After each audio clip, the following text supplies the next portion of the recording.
E aí, tudo bem? Estamos juntinhos para mais uma aula, nesse nosso intensivão de aulas de atualidades para o Enem. Estamos às vésperas da prova, mas você pode ter certeza de que as nossas aulas elas vão te ajudar muito. São conteúdos direcionados, conteúdos que a gente observou de fatos que aconteceram em meados de 2023, principalmente depois de julho, e fatos também que aconteceram mais ou menos aqui até julho de 2024, debates que aconteceram nas redes sociais, notícias que tiveram relevância na mídia também. Então, depois de nós fazermos esse levantamento, nós escolhemos as temáticas que podem aparecer na prova, tanto em linguagens como nas ciências humanas, né, principalmente, e de repente pode até aparecer na redação. E você pode ter certeza que os temas que nós estamos trabalhando por aqui são temas que a gente se dedicou, que a gente fez um levantamento e estamos passando um conteúdo muito rico para vocês.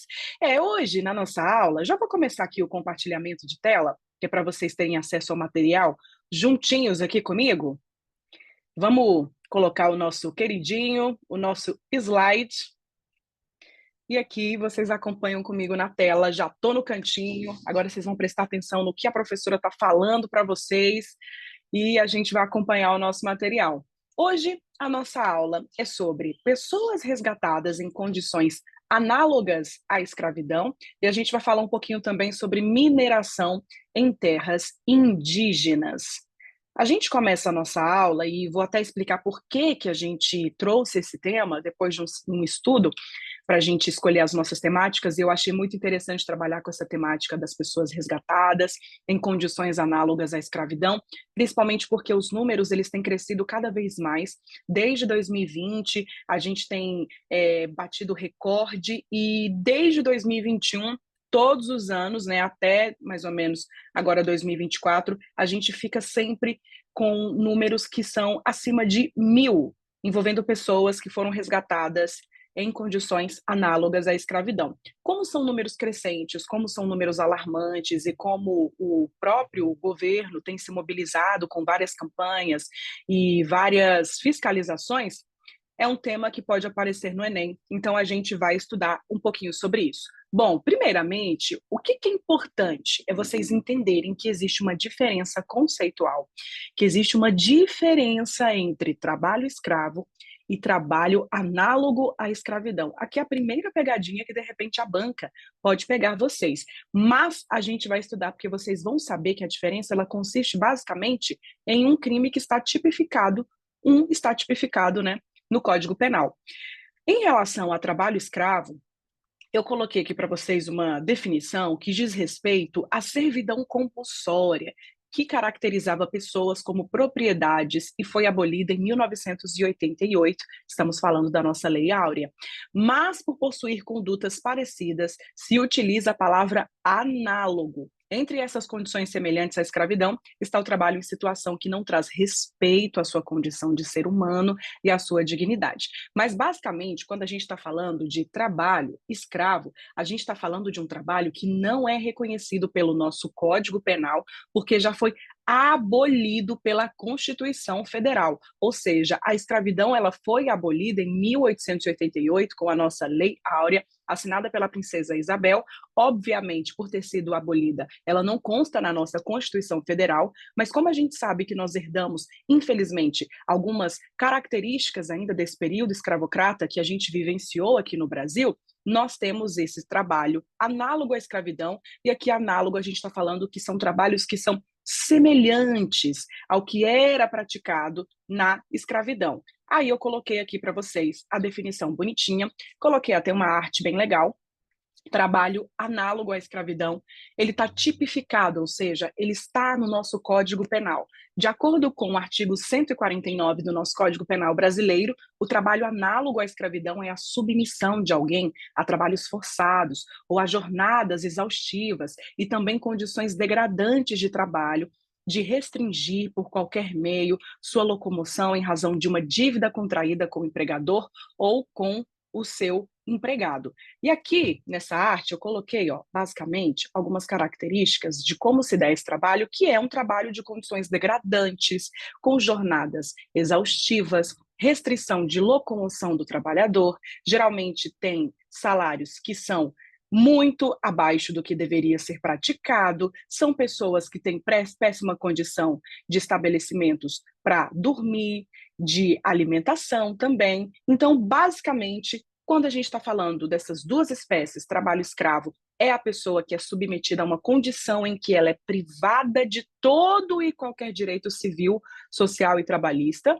Então, essa é a definição de trabalho escravo, é essa pessoa que ela é privada de todo e qualquer direito civil, social e trabalhista, como que era praticado no período em que a escravidão era praticada aqui no Brasil, né, o período que a escravidão vigia aqui no Brasil, e o trabalho análogo à escravidão é esse trabalho com essas heranças, essas características que infelizmente nós herdamos, ou seja, essas semelhanças ao que era praticado na época da escravidão.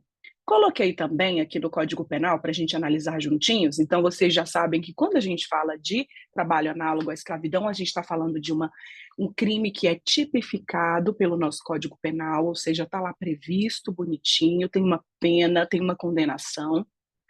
Aqui no artigo 149 do nosso Código Penal, a gente tem que o trabalho análogo à escravidão é reduzir alguém à condição análoga de escravo, quer submetendo-o a trabalhos forçados ou a jornada exaustiva, quer sujeitando-o a condições degradantes de trabalho, quer restringindo por qualquer meio sua locomoção em razão de uma dívida contraída com o empregador ou protesto. A pena é uma reclusão de 2 a 8 anos e a multa, além de uma pena correspondente à violência, né?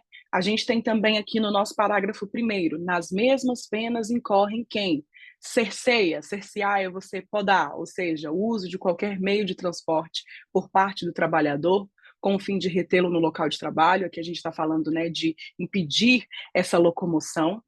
Temos também manter a vigilância ostensiva no local de trabalho ou se apoderar de documentos ou objetos pessoais do trabalhador com o fim de retê-lo no local de trabalho. Então, aqui é quando você fica colocando como se fosse alguém para vigiar esses trabalhadores e você retém, ou seja, você pega os documentos porque assim eles não conseguem, digamos que fugir, eles não conseguem sair daquela localidade. E a gente tem também a pena aumentada de metade se o crime for cometido contra uma criança ou contra adolescente, ou por motivo de preconceito envolvendo a raça, a cor, a etnia, a religião ou a origem. Já estamos aqui conversadinhos sobre essa diferença, estamos aqui conversados sobre essa questão que envolve o nosso Código Penal, e aí vocês não vão cair em pegadinha na banca. Temos alguns regramentos internacionais importantes em relação a essa temática das pessoas resgatadas em condições análogas à escravidão, porque, além de ser um crime que é tipificado pelo nosso Código Penal, que tem uma pena, como a gente acabou de ler, além de ser uma condição que foi abolida pela nossa Constituição Federal, nós temos também alguns regramentos internacionais importantes que o Brasil ratificou. Eu quero falar esse tema que é para vocês começarem a se acostumar com os termos que podem aparecer na prova. Então, ratificar é você confirmar. Então, o Brasil ratificou, ele confirmou diversos tratados internacionais, assumindo esse compromisso de combater a escravidão e esse trabalho análogo à escravidão.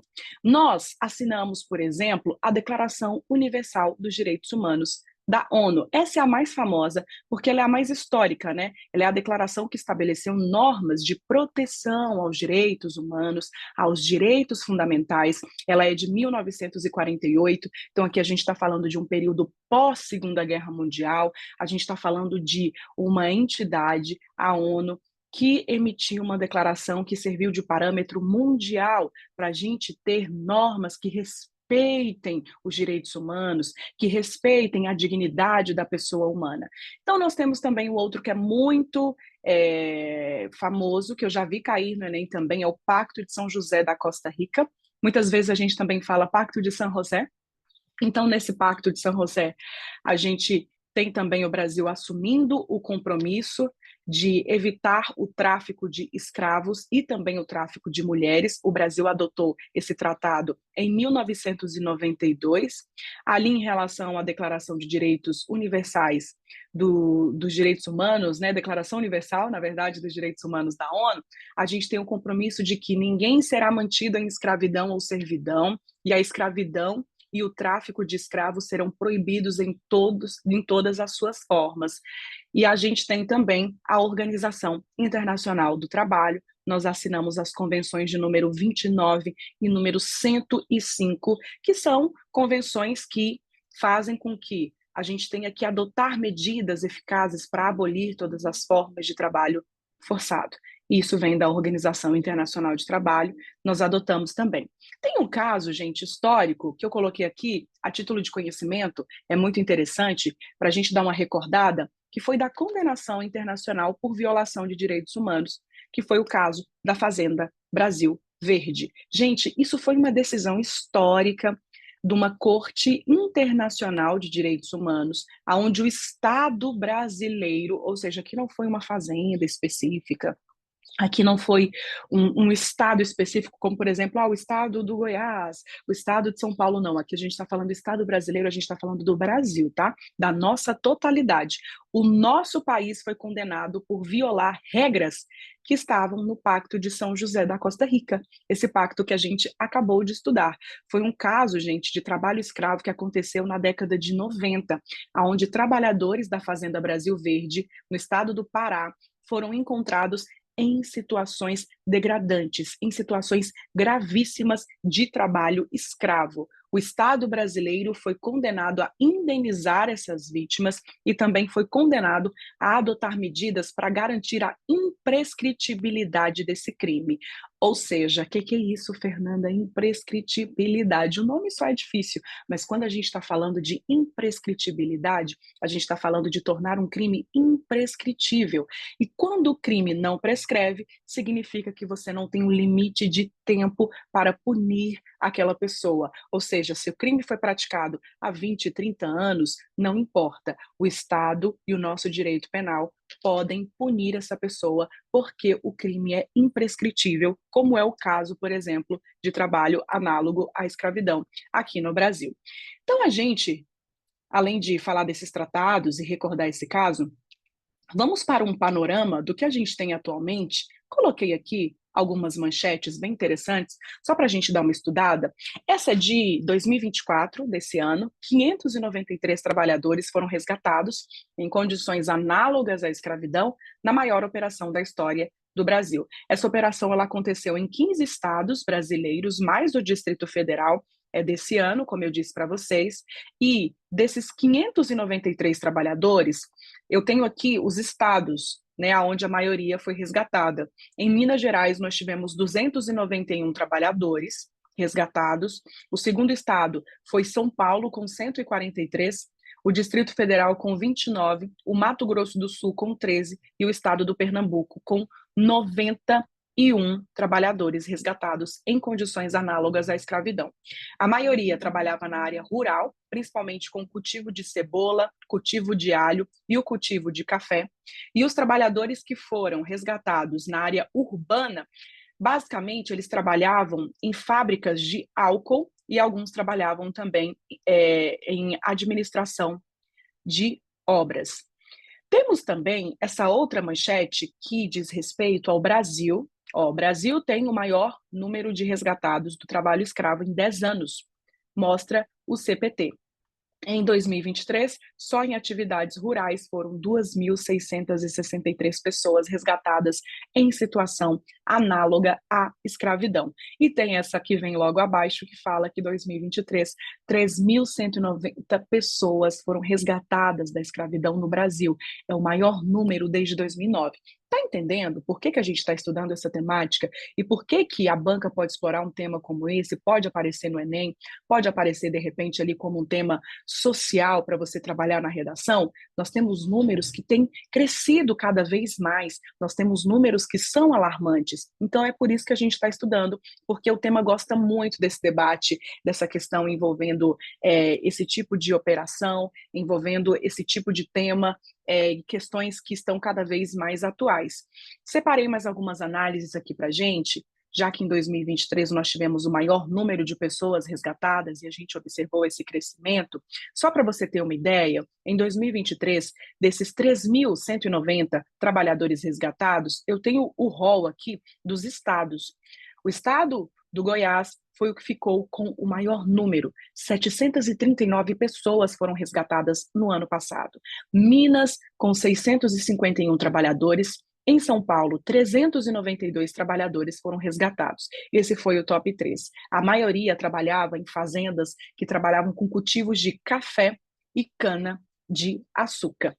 E especialistas apontam que, na realidade, como a gente tem aí na pesquisa, o número ele tem aumentado cada vez mais, porque agora o número está começando a aumentar porque estão aparecendo mais casos, porque a gente está fiscalizando cada vez mais. Mas, na verdade, essa seria a pontinha do iceberg.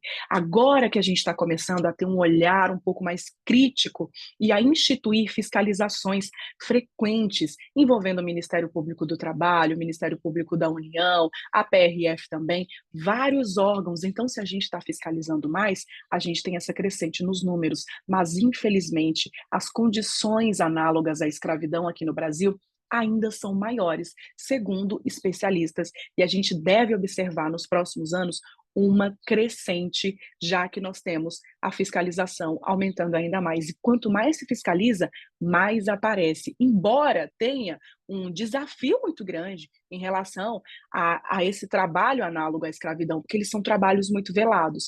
A gente vai estudar aqui agora essas causas de aumento, né? Por que tem aumentado tanto esses casos de trabalho análogo à escravidão aqui no Brasil? Primeiramente, falta de auditores fiscais. Então, aqui a gente está falando sobre a falta de fiscalização, a gente está falando sobre a falta de você instituir operações e que você possa fiscalizar e resgatar esses trabalhadores, fiscalizar as fazendas, fiscalizar as fábricas, as indústrias, porque engana-se quem pensa que trabalho análogo à escravidão só acontece no âmbito rural, de forma alguma. Ele também acontece na área urbana, como eu citei aqui para vocês, que no ano passado tiveram trabalhadores que foram resgatados em fábricas, que foram resgatados em obras também. Então, acontece na área urbana. A falta de auditores, a falta de fiscalização, auditores aqui a gente está falando sobre as pessoas mesmo, né, do Ministério do Trabalho, Ministério Público da União também,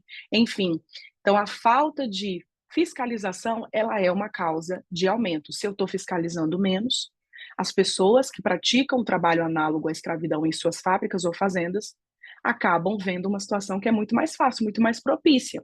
Outra causa de aumento é que esses casos, eles tendem a ser velados. Como eu falei para vocês, eles acontecem na área urbana, mas ainda acontecem muito mais na área rural, e eles são casos que são mais escondidos. Então, isso acaba dificultando também a fiscalização. Então, a gente tem que ter algumas operações que possam adentrar nesses estados, esses estados que na maioria das vezes, né, quando a gente está falando dessas fazendas, são fazendas que estão localizadas no interior. Aparentemente, nessas fazendas, as pessoas também entendem que às vezes está tudo certo com o trabalho, então a gente tem uma dificuldade também em relação à denúncia. Então, esses casos, por serem velados, eles acabam facilitando esse aumento. Nós temos também outra causa, segundo especialistas, envolvendo a reforma trabalhista e a lei de terceirização. Porque, segundo os especialistas, é no contrato de terceirização de um serviço que o crime geralmente é mais frequente. Porque quando você tem um trabalho terceirizado, geralmente, na realização desse trabalho, a gente tem menos fiscalização. Então, isso aumenta, isso propicia o trabalho análogo à escravidão em uma larga escala. E nós temos, obviamente, a impunidade como uma causa de aumento. Principalmente porque aqui no Brasil, gente, via de regra, ninguém é preso por utilização de mão de obra escrava. E aqui, envolvendo esses grandes fazendeiros, envolvendo esses grandes donos de fábricas, de indústrias, enfim, essas pessoas que ainda insistem em utilizar mão de obra escrava, ainda é um bom negócio para eles, porque as consequências, elas são pequenas. Geralmente, quando você tem uma operação e você resgata trabalhadores, esses responsáveis, eles só pagam as verbas rescisórias, as verbas trabalhistas daqueles trabalhadores que foram resgatados, mas, via de regra, eles não são responsabilizados na esfera criminal. E quando eles são responsabilizados na esfera criminal, muito raramente eles são presos. Então, se a gente tem a impunidade, se a gente tem ainda uma falta de punição mesmo, a gente tem isso como uma causa de aumento muito clara. Então, a gente também precisa pensar nessa perspectiva. Aqui são causas muito interessantes para você apontar, de repente, até se isso caísse em uma redação. Já nos encaminhando para o final do nosso tema, aqui eu coloquei para vocês 135 anos após a Lei Áurea, trabalho análogo a escravo bate recorde aqui no Brasil. Aqui a gente precisa pensar, gente, sobre a herança da escravidão na realidade contemporânea, porque se nós temos 135 anos da nossa Lei Áurea, ou seja, a lei que aboliu a escravidão, mas a gente ainda tem esse tipo de trabalho sendo praticado aqui no Brasil, a gente fala sobre essas causas de aumento, então a gente tem o que nós chamamos de escravidão moderna. Então a gente ainda tem esse fenômeno da escravidão moderna aqui no Brasil, mesmo após a abolição. Os trabalhadores, eles precisam reconhecer essa condição também, porque o que é interessante da gente pensar e de você apontar também sobre essa temática é que muitas vezes os trabalhadores, principalmente da área rural, eles não reconhecem que eles estão nessa situação de trabalho análogo, porque às vezes eles pensam que é porque é um jeito antigo, o trabalho da roça é assim mesmo, é um trabalho mais pesado, é um trabalho que funciona assim. As mulheres, por exemplo, em serviços domésticos, quando em situações análogas à escravidão, muitas vezes não reconhecem, porque também entendem que é assim mesmo, é muito serviço, é um serviço pesado, antigamente era assim, a gente mal recebia mesmo. Então, os trabalhadores precisam ter conhecimento que eles estão em condições análogas à escravidão, ou seja, que eles estão em situação de supressão de direitos, que eles não estão recebendo o salário, que eles não têm liberdade, que eles não têm direitos trabalhistas, que eles não têm locomoção, que eles não têm direitos à saúde, eles precisam reconhecer essa condição. E a gente também precisa pensar que essa lei, infelizmente, ela não trouxe uma igualdade como nós imaginávamos. Por isso que a gente ainda tem essa escravidão moderna. Precisamos pensar sobre essas heranças da escravidão na realidade contemporânea. E aqui nós falamos sobre essa temática que pode aparecer no Enem e você vai saber dissertar sobre, você vai saber falar aqui, por exemplo, das causas de aumento, vai saber apontar aqui que nós tivemos um aumento muito grande nos últimos anos, vai saber falar sobre alguns regramentos, sobre a diferença de trabalho escravo e trabalho análogo à escravidão. Então, hoje, quando a gente encontra na mídia, principalmente, a gente está falando de trabalho análogo à escravidão, que é esse trabalho tipificado e punido pelo nosso Código Penal. Mudando de tema, agora a gente vai falar sobre mineração em terras indígenas. É uma temática que você pode ter ali uma incidência no Enem, então quero preparar vocês, quero que vocês estejam por dentro dessa temática, porque se cair em alguma questão, vocês não vão ficar ali meio perdidos. Primeiramente, vamos falar do conceito, né? A mineração, ela corresponde a uma atividade econômica e industrial que consiste na pesquisa, na exploração, ou seja, na lavra, né, nessa extração e no beneficiamento de minérios presentes no subsolo. Então é basicamente o quê? O garimpo, né? O nome popular que a gente utiliza é o garimpo. Eu separei essa imagem, que é uma imagem bem didática, para a gente entender a diferença entre jazida, mineração e garimpo. A gente tem, por exemplo, a jazida como toda massa de substância mineral ou fóssil que aflore a superfície ou não e que tenha valor econômico. Em relação à mineração, você tem que depende de uma pesquisa prévia e da concessão de uma lavra, ou seja, né, de uma autorização do Ministério de Minas e Energia. E nós temos também o garimpo como um tipo de mineração individual com instrumentos manuais e rudimentares, que por ser em uma pequena escala, independe de trabalhos prévios e independe de pesquisa.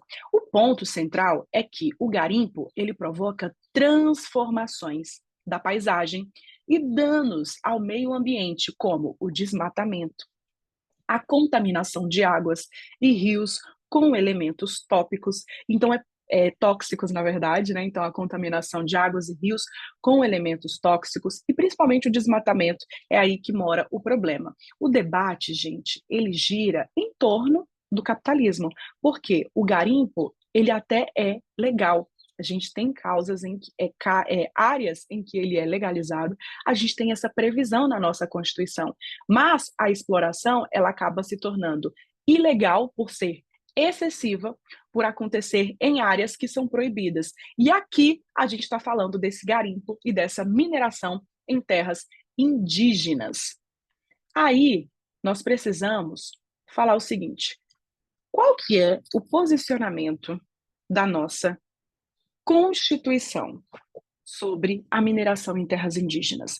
Já falei para vocês que a mineração ela é legalizada, ou seja, o garimpo ele é legalizado e previsto na nossa Constituição Federal, desde que em áreas que são permitidas.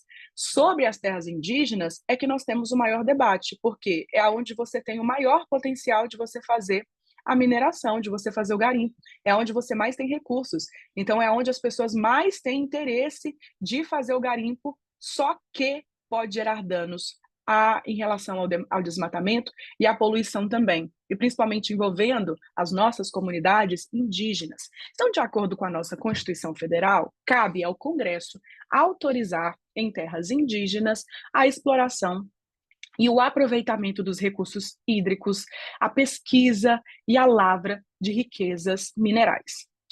Nós temos também que, para isso, é obrigatório ouvir as comunidades afetadas e assegurar a elas a participação nos resultados do que for extraído em suas terras.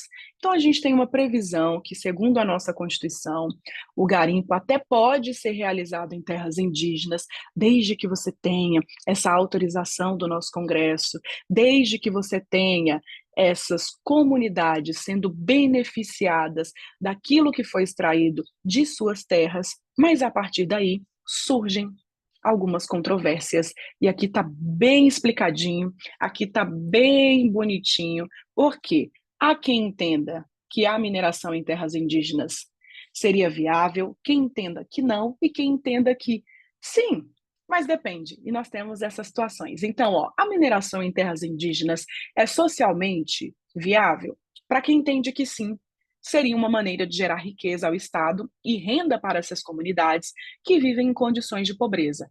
Então, seria importante regularizar para reduzir essa mineração ilegal. Para quem acha que não seria possível, que não seria viável e não seria interessante nós colocarmos a mineração em terras indígenas, temos o argumento de que a mineração ela representa um modelo incompatível com os meios de vida dessas comunidades.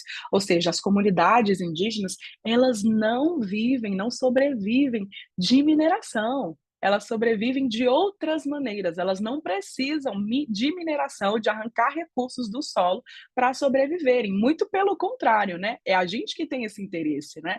Nós, fora dessas comunidades, que temos interesse nesse tipo de mineração. Mineração geraria impactos ambientais negativos, inclusive desmatamento de áreas florestais protegidas. Aqui nós temos o principal receio dessas comunidades, porque eles têm essa plena convicção de que se a mineração for autorizada na terra deles, nós teremos altíssimos índices de desmatamento e poluição do solo, poluição do rio também. E para quem entende que, olha, seria possível, só que depende, a gente tem o seguinte: a compatibilidade da atividade deve ser analisada de acordo com os aspectos socioculturais de cada comunidade. E por ser uma temática que gera muita polêmica, nós tivemos, em 2022, várias manifestações acerca disso. Milhares de indígenas protestam em Brasília contra a mineração em terras tradicionais. Aqui eu coloquei a imagem para vocês verem. E eles estavam protestando, ó, principalmente porque o garimpo aumentou 787% em terras indígenas entre 2016 e entre 2022. Vamos dar uma olhada nesse gráfico? Vamos expandir ele um pouquinho para a gente entender? Em 2016, vamos acompanhar essa porcentagem de aumento, ó, de 12,87%, 2017 subiu de novo, 18 para de 17 para 18, quanto que subiu? De 18 para 19, olha só o aumento. Aí depois a gente tem em 2020, de 20 para 2021, um aumento significativo. Em 2022, nós tivemos uma queda. E quando a gente está falando desses protestos, ó, que nós tivemos de milhares de indígenas, a gente está falando do PL, ou seja, do Projeto de Lei 191 de 2020. Ou seja, aqui a gente está falando de uma questão legislativa que é importante de vocês terem em mente. Esse projeto de lei 191 de 2020, ele tinha a pretensão de autorizar a mineração, ou seja, o garimpo em terras indígenas, e a população indígena estava protestando para que isso não fosse autorizado, porque essa mineração ela aumentaria a poluição dos rios e do solo e aumentaria também o desmatamento. Basicamente, esse projeto de lei queria legalizar a mineração em terras indígenas justamente para o quê? Para que houvesse a extração de petróleo, de gás também, tudo isso em larga escala. Seguindo aqui no nosso material, só para vocês terem uma ideia de por que é uma temática que a comunidade nativa, né, os indígenas, eles têm muito receio, muito medo, e eles brigam muito para que isso não aconteça, ou seja, para que não aconteça o garimpo nas terras deles. Só para vocês terem uma ideia, o garimpo devastou 584 campos de futebol. Campos de futebol. Olha só, em apenas 3 terras indígenas da Amazônia no primeiro semestre de 2024. Estamos falando do primeiro semestre de 2024, em apenas 3 terras, ou seja, imagina a quantidade devastadora de desmatamento que a gente tem em outras áreas. Aqui eu tenho também algumas informações complementares. O garimpo na terra indígena Yanomami caiu mais de 91% até agosto de 2024. Então, a gente teve uma mudança positiva em relação a isso. De acordo com dados apresentados pelo diretor da Casa do Governo em Roraima, o Newton Turbino, dos mais de 9,6 milhões de hectares da maior terra indígena do Brasil, 26% são afetados pela ação de mineração irregular. Em março de 2024, a área de garimpo ativo era de 4,57 mil hectares e a área de influência do garimpo era de 2,6 milhões de hectares. Os números foram reduzidos em mais ou menos 1,5 mil hectares e 916 mil hectares, respectivamente, em agosto desse ano. Tivemos esses números com esses prospectos positivos agora em 2024, principalmente por influência da retirada de tramitação do projeto de lei 191 de 2020. Aqui eu trouxe essa atualização legislativa porque é importante vocês estarem por dentro. Esse PL, ou seja, o projeto de lei que os indígenas estavam protestando em 2022 para que ele não fosse aprovado, nesse governo atual ele foi retirado de tramitação, ou seja, ele não está mais em discussão. Até o momento, nós temos uma garantia constitucional e uma garantia legal de que a mineração em terras indígenas continua sendo proibida. E é um ponto que gera muita polêmica, gera muito debate, e é por isso que nós trabalhamos com essa temática aqui na nossa aula, principalmente envolvendo essa questão legislativa que vocês precisam estar por dentro também. Isso é atualidade pura, né? E por falar em atualidade pura, eu quis colocar aqui só um plus na nossa aula, sabe? Só uma temática a mais, porque vai que isso cai, que é envolvendo os casos de crimes sexuais na ilha de Marajó. Para você que acompanha o noticiário, para você que acompanha as redes sociais também, vamos fazer uma breve retrospectiva desse caso. No começo desse ano, a gente teve a gente veio à tona, na verdade, né, esses casos de exploração sexual contra crianças e adolescentes nessa ilha de Marajó, no estado do Pará. E isso veio à tona através de uma cantora gospel chamada Yamé, em um reality do YouTube. Ela compôs uma música chamada Evangelho Fariseus, e nessa música ela acabou denunciando essa situação que estava acontecendo nessa ilha de Marajó, situação de crimes sexuais contra crianças e contra adolescentes. O Ministério Público do Estado do Pará e o Ministério Público Federal, eles não negaram e eles afirmaram que, infelizmente, esses crimes, eles acontecem e que isso é o destaque negativo do Estado do Pará, e que eles, até inclusive, né, os órgãos, né, o Ministério Público do Estado do Pará, o Ministério Público Federal, eles afirmaram que esse é o principal problema da região, é um problema muito grave e que isso, inclusive, é um reflexo de anos de falta de políticas públicas envolvendo esse combate a crimes sexuais nessa região norte do nosso país,